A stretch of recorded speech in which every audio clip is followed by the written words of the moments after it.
So in this video, we will be shaking and breaking some things. Try and figure out the ratio of women to men in that church, and you are confused on whom to go for. See, there are some crazy things I have seen single Christian sisters do that is keeping them single, and I want us to talk about them.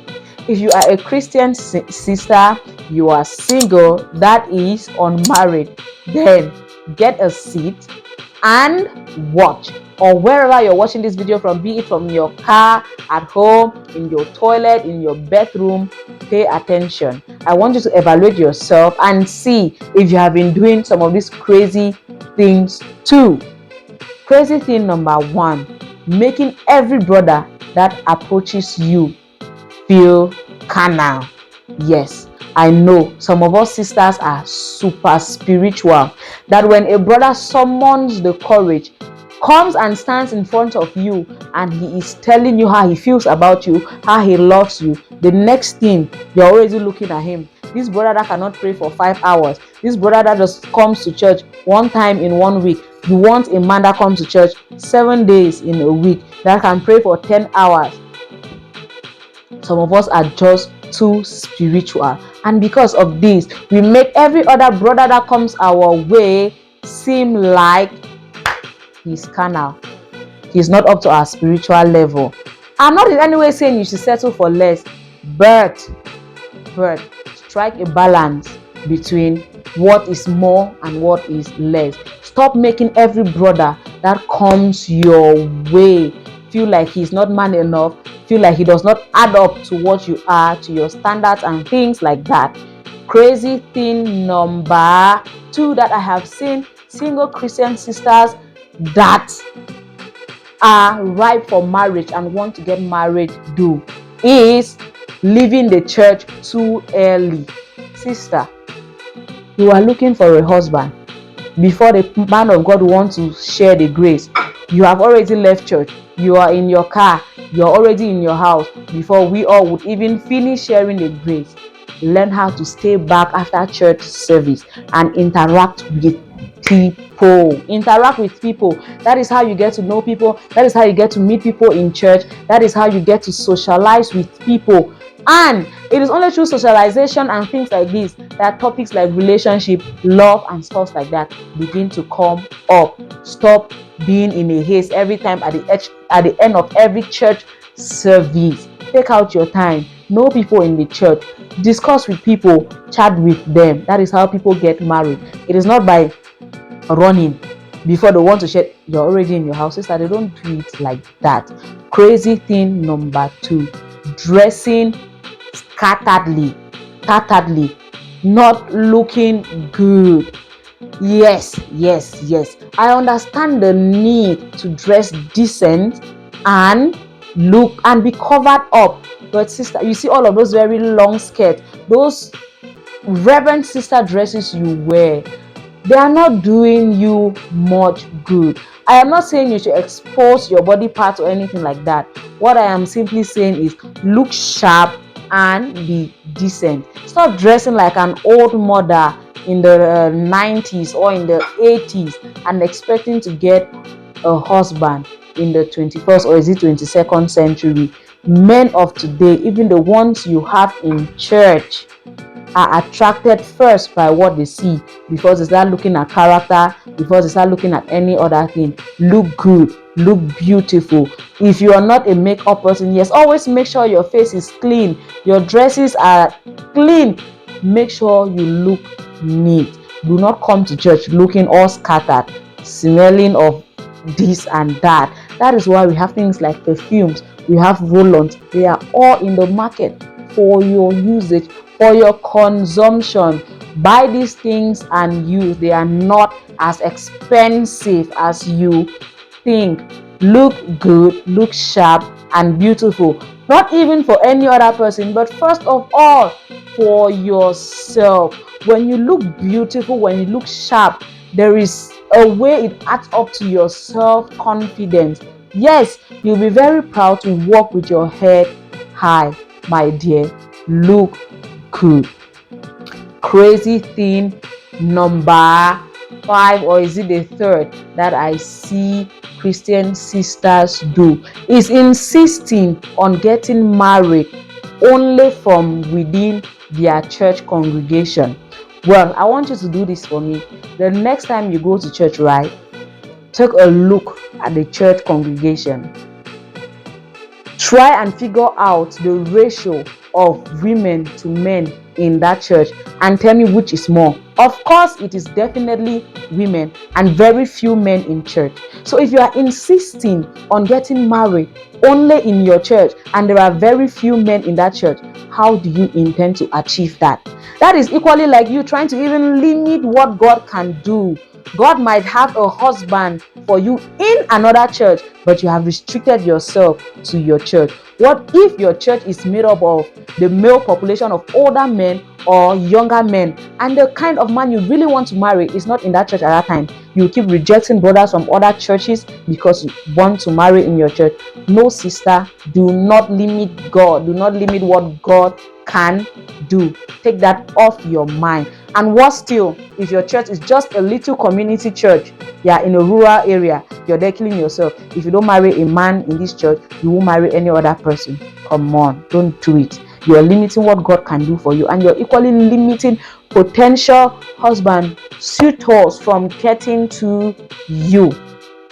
Another thing, crazy thing I see sisters who want to get married do is totally, in fact, they lack social involvement.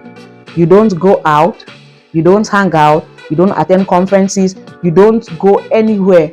The only places you go to are church, school, and work if you have one. After that, you are in your house every day, every weekend, cooking food and eating, and you're happy. But you are the one who wants to get married. You're the one who wants a rich husband. You're the one who wants a fine, handsome. So where do you want these men to see you when you're always locked up in the house? Try to go out, socialize, look beautiful, attend conferences, be out there so that you can be seen. How do you want to be seen when you're always in the four corners, in the four walls of your house, singing from your toilet and things like that? Come on, you can do better. Go out there, get involved with others, make friends, meet men, meet people, meet like-minded people like yourself, interact. This way you're increasing your chances of meeting potential husbands, and you will be married. Don't just sit in the house while others are getting married. You're shouting God when, and you're in the house. You're shouting God when, and you're in the house. You're not doing anything to even push the process forward. Go out, make new friends, socialize, meet people. You would definitely meet your potential husband in all of the people you'll be meeting out. What would people say? What would people say? What would people say? Is another thing that is keeping many Christian sisters single, even more than bad character. Yes, you are so afraid of being judged by your church community, your friends, and being rejected by them that you let a good man pass you by. You let a good man pass you by because you're afraid that your friends will say he's not rich, he doesn't have money, where's his car, and things like that. So you let him go because of what people would say. You see this brother, yes, he is not from the same church as you, but he is good, he fits the criteria for the kind of man you want, but you still go on ahead and turn him down because of what people will say. My dear, people will not say anything, but they would have something to say. When you are 40 years and unmarried, they will have something to say. They will say men came to you, you saw them, but you were busy looking for the ones that have big cars, that have houses, and you let a good man go. When you are 45 and unmarried, that is when they would have something to say, and even more painful things. Sometimes you just have to block your ears to the things people would say and do that thing that feels right in your heart. Do that thing which your spirit and intuition is telling you to do. If you always have to listen to what people would say, my dear, you would go nowhere in this life. So sometimes Close your ears to what people will say and do that which you need to do to be happy. Yes, let every other person be. Just do that which you need to be and be happy, because you know what? People will always have something to say. And another mistake Christian sisters do is being confused over whom to settle with.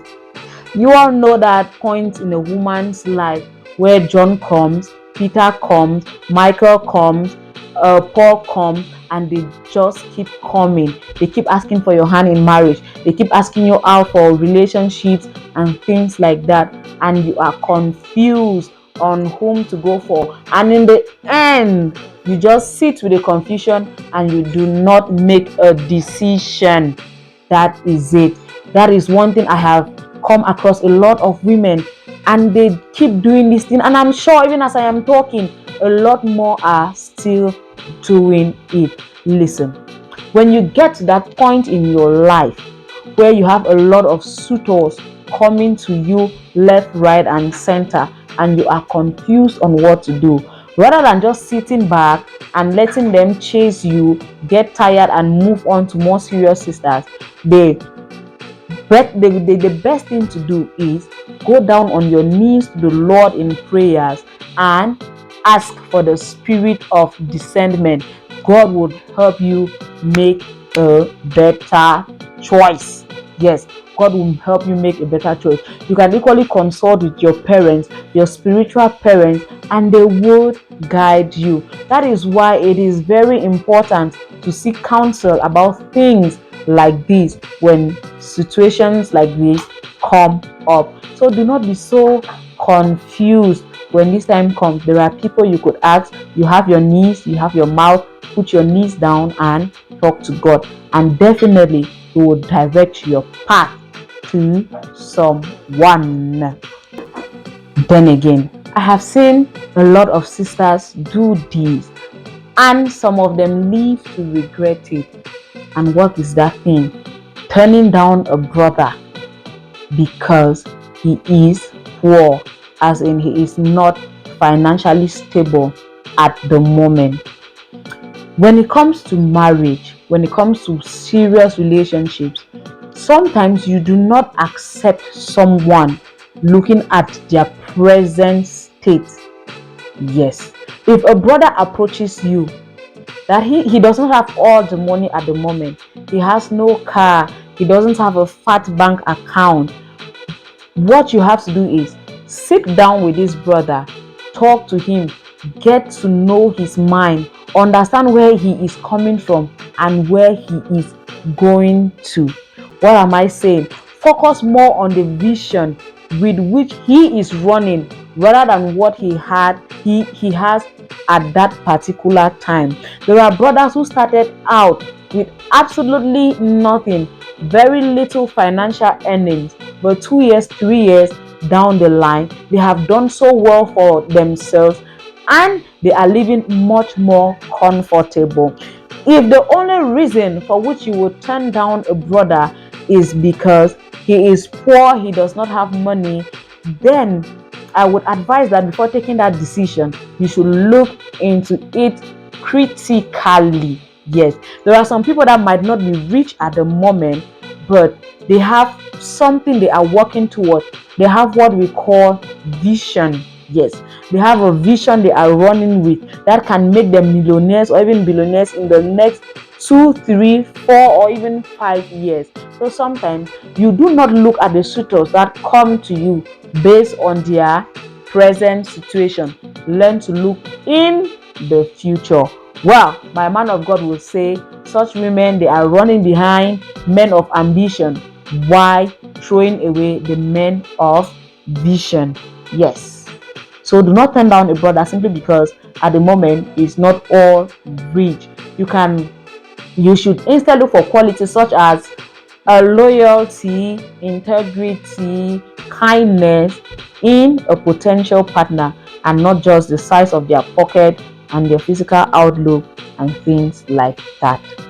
Another mistake I see Christian sisters make that keeps them single is the quest to be perfect.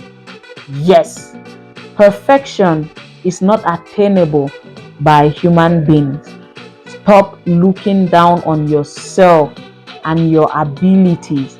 I know you want to get yourself in order. You want to have that six-figure job. You want to buy a car. You want to put your life in order. You want to become that perfect woman before you settle. No, sister, I do not think that is the right way to go always. Be proud of the little you have accomplished in your life so far and be willing to offer that to any man who is interested in settling with you.